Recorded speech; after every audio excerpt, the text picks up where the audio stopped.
How to fix screen rotation not working on your Android. Hey everyone, welcome back to the channel.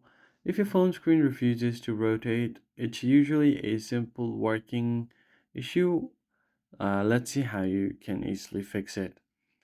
The very first thing you can see is first on your auto rotate, you need to swipe down to your quick settings and make sure that the auto rotate is turned on.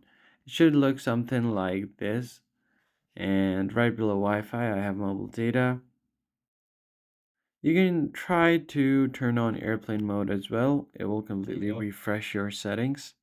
After doing so, you can try to restart your phone by long pressing on your power button and then tap on this restart option right here. Once that is done, you can also disable power saving or game mode from your screen rotation.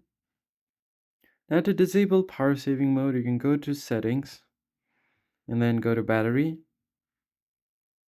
Make sure that the battery protection or power saving mode is not turned on. If it is, just go ahead and turn it off quickly. Once you have turned it off, there are a few questions that you need to answer. Then you just make sure that your auto rotate is turned on right here, and you should be able to turn any application sideways on the landscape view. That's basically it, guys. If you found the tutorial helpful, hit the like button down below and subscribe. I'll see you guys in the next one.